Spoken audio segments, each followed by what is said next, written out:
Assalamualaikum warahmatullahi wabarakatuh.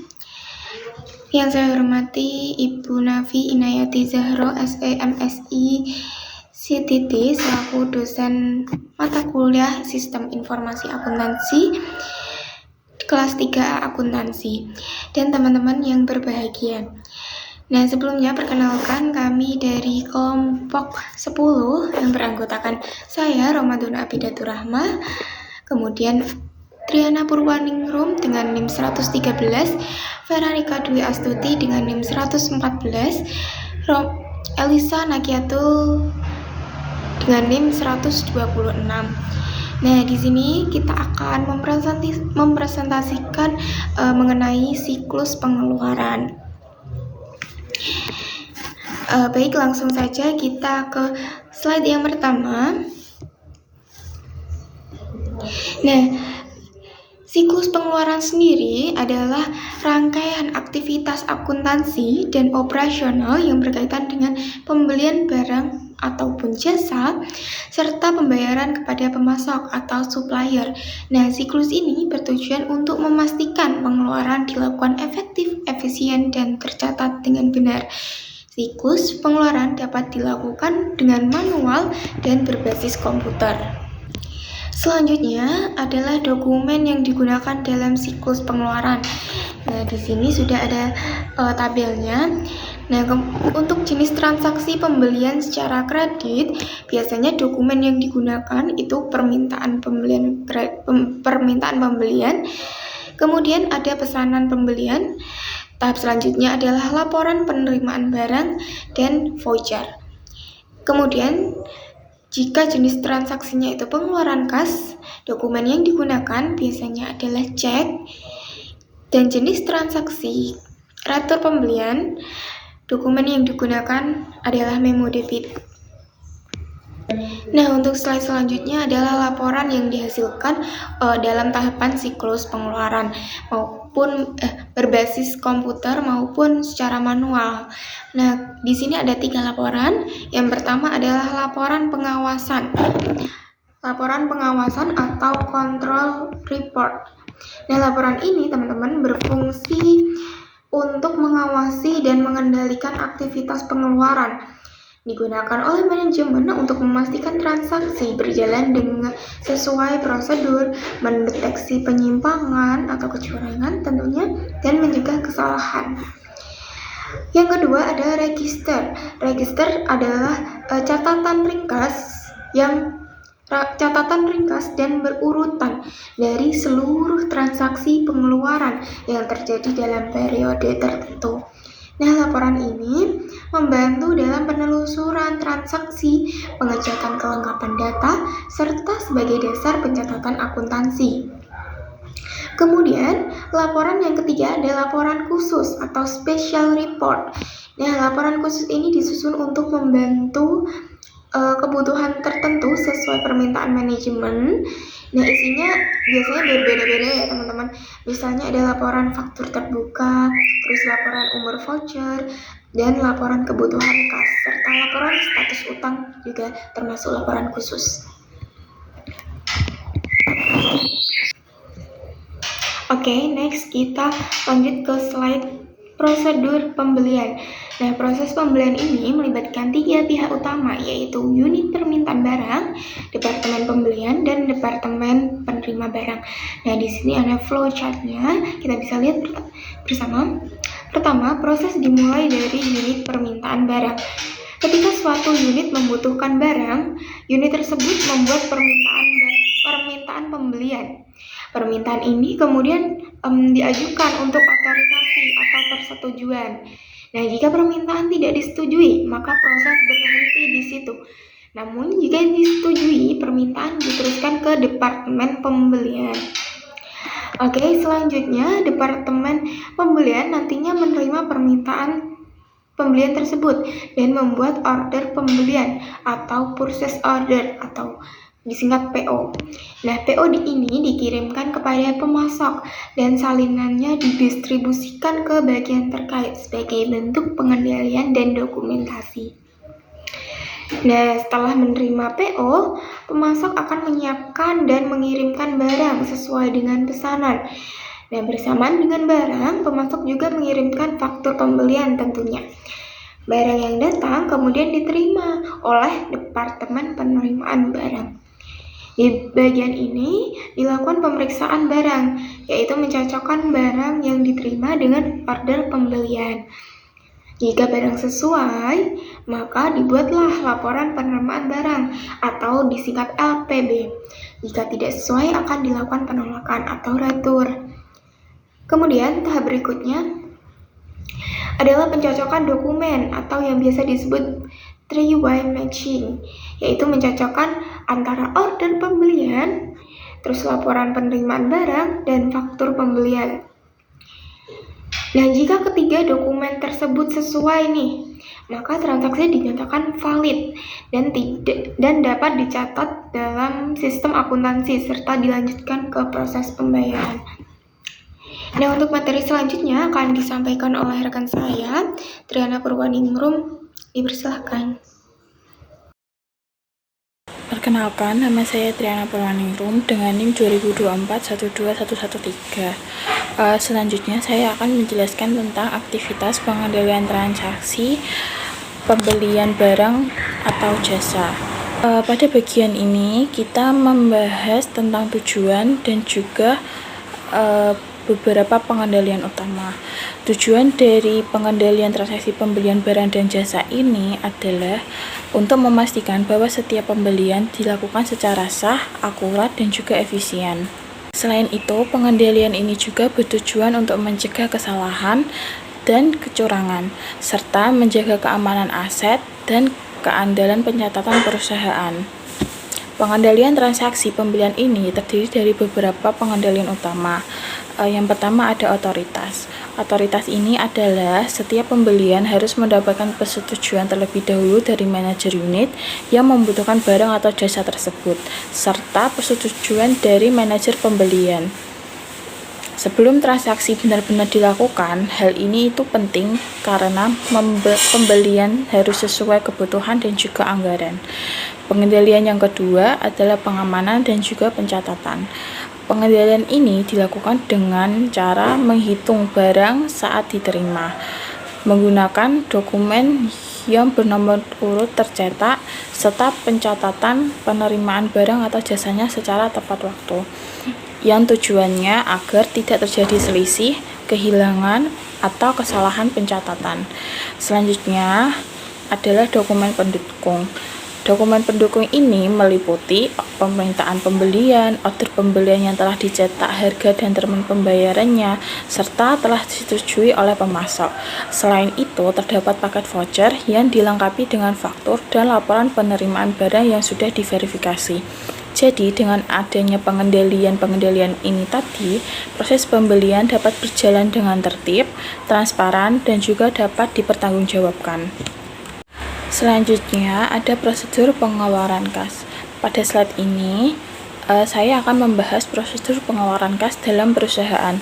Prosedur ini bertujuan untuk memastikan bahwa setiap pembayaran dilakukan secara tepat, sah, dan berdasarkan dokumen yang valid, sehingga dapat meminimalkan resiko kesalahan maupun juga kecurangan. Tahap pertama yang dilakukan oleh bagian utang. Bagian utang ini berperan dalam mengelola dan memverifikasi kewajiban perusahaan sebelum pembayaran kepada pemasok dilakukan. Prosesnya dimulai dengan menerima dokumen pembelian seperti permintaan pembelian, order pembelian, faktur, dan juga laporan penerimaan barang. Setelah itu, dokumen-dokumen tersebut dicocokkan, perhitungannya diperiksa, lalu dibuat voucher sebagai bukti kewajiban. Voucher ini kemudian dicatat dalam register dan diarsipkan. Saat sudah jatuh tempo, paket voucher diserahkan ke bagian keuangan untuk diproses pembayarannya kepada pemasok. Tahap kedua dilakukan oleh bagian keuangan atau kasir. Bagian keuangan bertanggung jawab melaksanakan pembayaran kepada pemasok berdasarkan dokumen yang telah diverifikasi oleh bagian utang. Kegiatannya meliputi memeriksa paket voucher, membuat dan menandatangani cek, serta melakukan pembayaran kepada pemasok pada saat jatuh tempo. Setelah pembayaran dilakukan, voucher yang telah dilunasi dikembalikan ke bagian utang sebagai bukti bahwa kewajiban sudah diselesaikan dan dilaksanakan. Tahap terakhir adalah pelaporan. Pelaporan merupakan tahap akhir yang bertujuan untuk memastikan seluruh transaksi pengeluaran kas telah dicatat dengan benar. Pada tahap ini, ringkasan register cek dan voucher dibuat secara berkala, kemudian diserahkan ke bagian akuntansi untuk diposting ke dalam pembukuan atau buku besar. Sebelumnya, kita sudah membahas pengendalian transaksi pembelian serta prosedur pengeluaran kas. Sekarang kita masuk ke tahap paling awal, yaitu prosedur permintaan barang. Prosedur permintaan barang merupakan tahap awal dalam siklus pengeluaran yang bertujuan untuk menentukan jenis barang, waktu pembelian, dan jumlah barang yang dibutuhkan.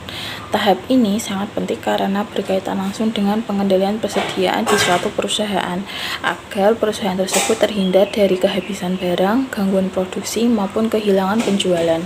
Dalam pengendalian persediaan, terdapat beberapa metode yang digunakan.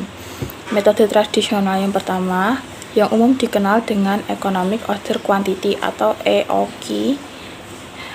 Metode ini digunakan untuk menentukan jumlah pemesanan yang paling optimal sehingga dapat meminimalkan biaya pemesanan, biaya penyimpanan, dan risiko kehabisan barang. Waktu pemesanan ditentukan berdasarkan reader point, yaitu titik pemesanan ulang yang mempertimbangkan waktu pengiriman dan juga fluktuasi permintaan. Namun, pendekatan ini seringkali menyebabkan persediaan berlebih.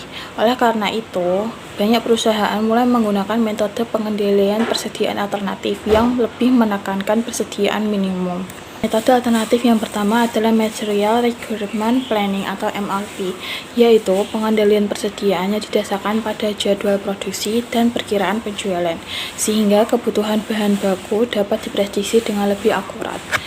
Metode lainnya yaitu Just in Time atau JIT, di mana bahan dipesan dan diterima saat hanya dibutuhkan untuk proses produksi.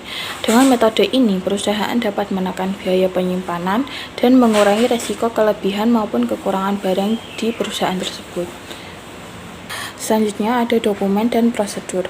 Permintaan pembelian dimulai saat unit membutuhkan barang dengan membuat surat permintaan pembelian, baik secara otomatis melalui sistem maupun manual. Dokumen ini berisi informasi unit peminta, lokasi dan waktu pengiriman, serta jenis dan nomor barang yang sedang dibutuhkan. Pada bagian kanan slide ini ditampilkan contoh dokumen permintaan pembelian. Dokumen ini digunakan sebagai bukti resmi bahwa suatu unit benar-benar membutuhkan barang dan mengajukan pembelian secara formal. Di bagian atas dokumen tersebut tercantum identitas perusahaan, nomor permintaan pembelian, serta tanggal pembuatan dokumen. Informasi ini penting untuk keperluan pengendalian dan juga penelusuran transaksi. Selanjutnya terdapat keterangan dibuat oleh dan dikirim ke, yang menunjukkan unit atau bagiannya mengajukan permintaan barang. Hal ini berkaitan dengan prinsip otoritas tadi. Dokumen permintaan pembelian ini sangat penting karena menjadi awal dari seluruh siklus pengeluaran, mulai dari pembelian, penerimaan barang, hingga pengeluaran kas yang selanjutnya ada prosedur pemesanan barang. Setelah permintaan barang dibuat dan disetujui, proses selanjutnya adalah prosedur pemesanan barang. Pada tahap ini, fokus utama adalah memilih pemasok yang tepat, agar kebutuhan perusahaan dapat terpenuhi dengan baik. Pemilihan pemasok didasarkan pada harga, kualitas, dan ketepatan waktu pengiriman. Hal ini menjadi sangat penting terutama pada sistem just in time, karena keterlambatan pengiriman atau barang yang cacat dapat mengganggu seluruh proses produksi di suatu perusahaan. Oleh karena itu, pemasok biasanya harus disertifikasi, misalnya memiliki standar ISO, dan kinerjanya dievaluasi secara berkala berdasarkan harga, kualitas, dan ketepatan pengiriman. Selanjutnya, kita lihat alur produksi pemesanan pembelian. Pertama, Departemen Pengguna dan Gudang membuat permintaan pembelian berdasarkan tingkat pemesanan kembali atau kebutuhan persediaan. Permintaan ini kemudian dikirimkan ke Departemen Pembelian. Kedua, yaitu Departemen Pembelian menerima permintaan tersebut, memasukkan data pembelian ke dalam sistem komputer, serta mengarsipkan dokumen secara berurutan sebagai bagian dari pengendalian administrasi. Yang ketiga, ada Departemen Pengolahan Data, bertugas memproses data pembelian dengan menggunakan file induk pemasok dan data persediaan. Dari proses ini dihasilkan order pembelian yang kemudian dicetak dan juga diserahkan kembali ke departemen pembelian untuk diteruskan kepada pemasok.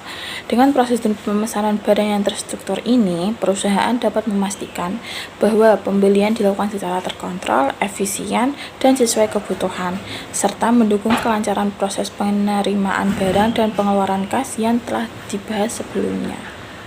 Selanjutnya akan disampaikan oleh teman saya.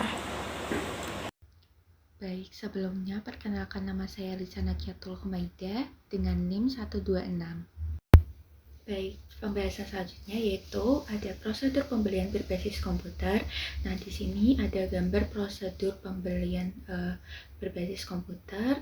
Nah, jadi setelah menerima cetakan order pembelian, manajer departemen pembelian itu mengkaji dan menandatangani. Kemudian selanjutnya order pembelian itu akan didistribusikan ke 5 lembar, yaitu ada yang lembar pertama itu dikirimkan kepada pemasok, kemudian lembar kedua diteruskan ke departemen penerimaan barang, dan lembar ketiga diteruskan ke bagian utang, kemudian lembar keempat diserahkan ke departemen peminta barang atau gudang, dan yang terakhir atau lembar kelima bersama-sama dengan permintaan pembeliannya kemudian diarsipkan urut nomor dokumen. Selanjutnya yaitu prosedur penerimaan dan penyimpanan barang. Nah, jadi aktivitas ketiga dalam siklus pengeluaran itu adalah menerima dan menyimpan barang yang dipesan. Nah, jadi departemen penerima barang itu akan bertanggung jawab menerima barang dari pemasok dan dilaporkan ke manajer bagian gudang. Kemudian akan diteruskan ke manajer pabrik. Nah, sedangkan pada departemen penyimpanan barang, dia bertanggung jawab untuk menyimpan barang dan kemudian akan dilaporkan ke manajer bagian gudang. Nah, informasi tentang penerimaan barang yang dipesan itu tentunya harus dikomunikasikan ke fungsi pengawas persediaan. Kenapa? Supaya untuk memperbarui catatan persediaan. Tentunya prosedur ini diselenggarakan pasti ada tujuannya. Nah, tujuannya sendiri itu untuk menjamin bahwa semua penerimaan bahan baku, perlengkapan, dan aktiva lain yang dibeli itu telah diotorisasikan. Nah, dan tujuan selanjutnya yaitu ada untuk mencatat transaksi penerimaan dalam catatan akuntansi. Nah, untuk dokumen utama yang digunakan dalam subsistem penerimaan barang pada siklus pengeluaran ini adalah laporan penerimaan barang. Nah, jadi laporan penerimaan barang itu merupakan sebuah dokumen yang berisi tentang rincian barang yang diterima, kemudian mencakup dari tanggal diterima, nama pengirim, kemudian ada nama pemasok dan nomor order pembelian. Nah, di sini ada contoh laporan penerimaan barang. Baik, selanjutnya yaitu ada prosedur penerimaan barang berbasis komputer. Nah, di sini ada contoh penerimaan barang berbasis komputer. Nah, jadi di departemen penerimaan barang, dia akan menerima tembusan order pembelian dari departemen pembelian dan kemudian mengarsipkannya. Nah, dari pemasok, departemen ini akan menerima barang beserta slip pengepakan, kemudian dia akan mencocokkan barang tersebut dengan order pembeliannya. Nah, kemudian juga akan memeriksa kondisi fisik dan menghitung kuantitas barang yang diterima. Kemudian juga data penerimaan barang itu selanjutnya akan dicatat ke dalam sistem komputer. Nah, selanjutnya untuk di Departemen Pengolahan Data, dia itu akan mengolah data penerimaan barang dengan memperbarui file induk pemasok, kemudian file order pembelian, dan file induk persediaan, serta mencetak laporan penerimaan barang rangkap 2. Nah, laporan tersebut akan didistribusikan oleh Departemen Penerimaan Barang, yaitu 1 lembar bersama barang ke gudang dan 1 lembar untuk diarsipkan. Nah, kemudian untuk di gudang, dia akan memeriksa dan menghitung kembali barang yang diterima, kemudian menandatangani laporan penerimaan barang, dan meneruskannya ke bagian utang sebagai dasar pencatatan kewajiban. Nah, ketika apabila terjadi ketidaksesuaian jumlah, kemudian kerusakan atau kualitas barang yang rendah, Nah, penyelesaian itu akan dilakukan oleh Departemen Pembelian dengan pemasok. Nah, selanjutnya yaitu ada prosedur persetujuan faktur pembelian atau prosedur pencatatan utang. Nah, jadi aktivitas keempat dalam siklus pengeluaran yaitu adalah proses persetujuan pembayaran faktur pembelian. Nah, jadi di proses ini akan dilaksanakan oleh Departemen Utang Dagang yang bertanggung jawab terhadap Direktur Keuangan. Nah, tujuannya sendiri itu untuk mencatat kewajiban membayar kepada pemasok. Nah, jadi di sini ada dua cara untuk memproses faktur pembelian, yaitu dengan sistem non-voucher dan sistem voucher. Nah, pada sistem non-voucher itu setiap faktur pembelian itu akan diposting ke masing-masing catatan pemasok dalam file utang dagang dan kemudian disimpan dalam sebuah file faktur terbuka. Nah, untuk sistem voucher itu dia akan dibuat sebuah dokumen yang disebut dengan voucher pengeluaran. Nah, di sini ada contoh gambar voucher pengeluaran. Nah, jadi di voucher pengeluaran itu berisi tentang data pemasok, kemudian daftar faktur yang belum dilunasi, dan nilai bersih yang harus dibayar setelah dikurangi dengan potongan dan pengurangan harga. Selanjutnya yaitu prosedur pencatatan utang berbasis komputer. Nah, di sini ada contoh gambar pencatatan utang berbasis komputer. Nah, jadi pada bagian utang dia akan menerima tembusan order pembelian dari Departemen Pembelian dan laporan penerimaan barang dari bagian gudang. Nah, kemudian mengarsipkan kedua dokumen tadi itu menurut nomor urutnya. Selanjutnya pada bagian utang itu menerima faktur pembelian dari pemasok untuk dibandingkan dengan order pembelian dan laporan penerimaan barang, dikaji dan diperiksa ketelitiannya. Kemudian data faktur pembelian itu dimasukkan ke dalam sistem komputer. Nah, untuk di Departemen Pengolahan Data, dia itu akan mengolah data faktur pembelian dengan membentuk file faktur pembelian serta menjalankan pembaruan file dan percetakan voucher berdasarkan file induk pemasok dan file buku besarnya. Nah, voucher yang dihasilkan itu diserahkan ke bagian utang untuk dicocokkan dengan faktur pembelian, kemudian order pembelian, dan laporan penerimaan barang. Kemudian diarsipkan sebagai paket voucher. Nah, kemudian pada saat jatuh tempo, itu paket voucher akan diserahkan kepada Departemen Keuangan atau kasir untuk dilakukan pembayaran. Nah, setelah dilunasi, paket voucher tadi yang telah dibatalkan atau dicap lunas itu dikembalikan ke bagian utang dan diarsipkan menurut urutan abjad. Baik, selanjutnya saya akan menjelaskan mengenai prosedur pengeluaran kas. Prosedur pengeluaran kas merupakan aktivitas terakhir dalam siklus pengeluaran, yaitu pembayaran faktur yang telah disetujui. Kegiatan ini dilaksanakan oleh kasir dan berada di bawah tanggung jawab manajer keuangan. Prosedur ini penting karena berkaitan langsung dengan pengeluaran kas perusahaan kepada pemasok. Tujuan utama dari prosedur pengeluaran kas adalah untuk menjamin agar pembayaran kepada pemasok dilakukan tepat waktu serta dengan jumlah yang benar. Dengan demikian, perusahaan dapat menjaga hubungan baik dengan pemasok dan menghindari kesalahan pembayaran. Dalam pelaksanaannya, prosedur ini memiliki input utama yang berupa catatan, file voucher, dan juga paket voucher yang diterima dari bagian utang. Paket voucher tersebut menjadi dasar bagi kasir untuk melakukan proses pembayaran.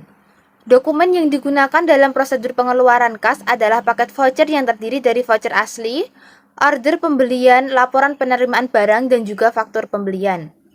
Paket voucher ini diterima oleh kasir pada saat jatuh tempo pembayaran dan digunakan sebagai perintah untuk membayar utang sesuai dengan nominal yang tercantum.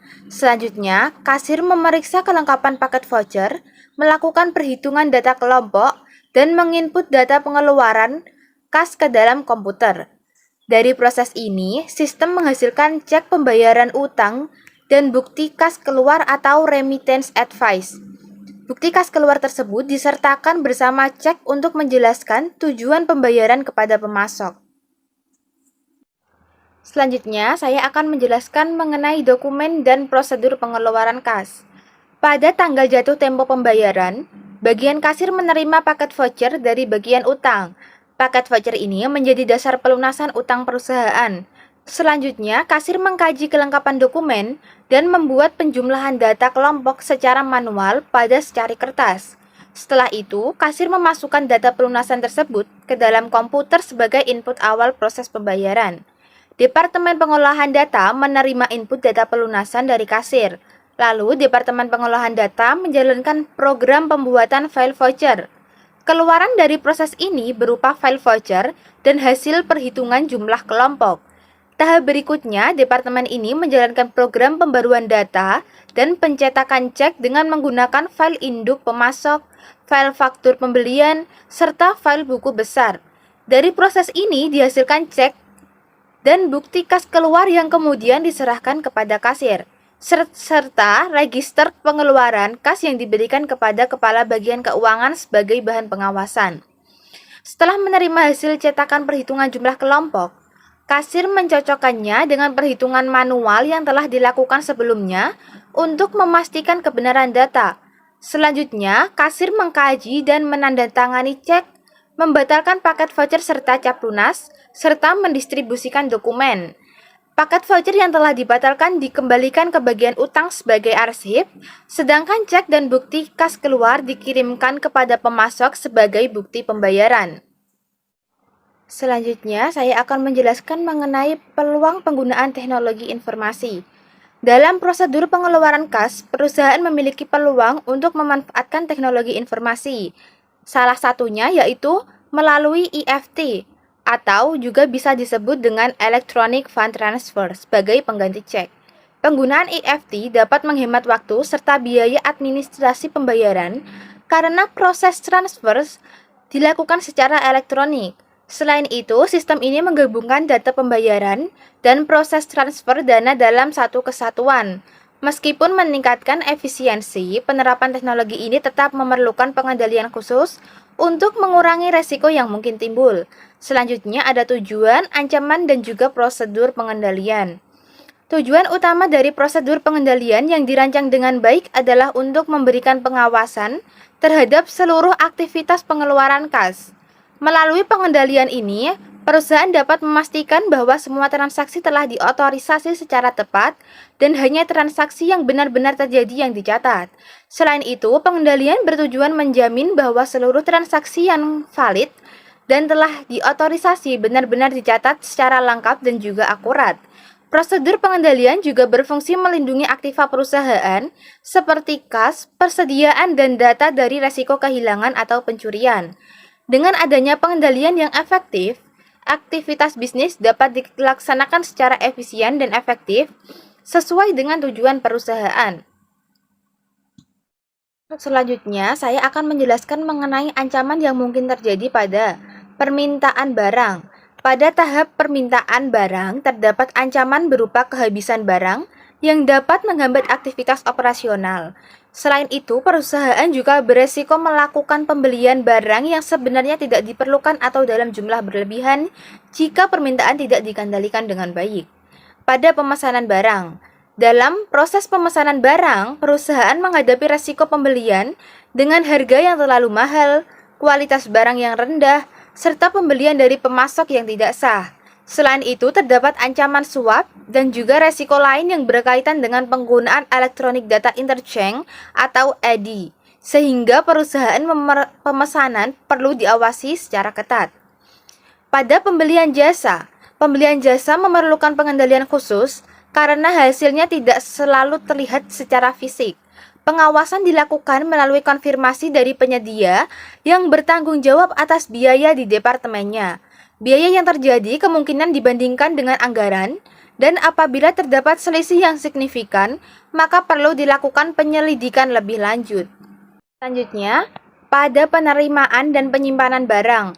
Pada tahap penerimaan dan penyimpanan barang, perusahaan menghadapi resiko menerima barang yang tidak dipesan, kesalahan dalam penghitungan jumlah barang yang diterima, serta pencurian barang. Oleh karena itu, proses ini perlu diawasi dengan baik agar barang yang diterima sesuai dengan pesanan dan aman saat disimpan. Lalu, pada persetujuan faktur pembelian. Dalam persetujuan faktur pembelian, terdapat resiko kesalahan dalam faktur, pembayaran yang tidak seharusnya dilakukan, kegagalan memanfaatkan fasilitas pemotongan, hingga pembayaran faktur yang sama lebih dari satu kali. Selain itu, kesalahan dalam pencatatan dan posting pembelian, serta pembayaran juga dapat terjadi jika prosedur tidak dijalankan dengan benar. Lalu, pada pembayaran barang. Pada tahap pembayaran barang, perusahaan berisiko mengalami ketidaktepatan kas serta pencurian yang berkaitan dengan penggunaan EFT. Oleh sebab itu, diperlukan pengendalian yang memadai untuk memastikan pembayaran dilakukan secara aman dan akurat. Lalu pada pengendalian umum, ini bertujuan untuk mencegah resiko kehilangan data dan kinerja sistem yang buruk.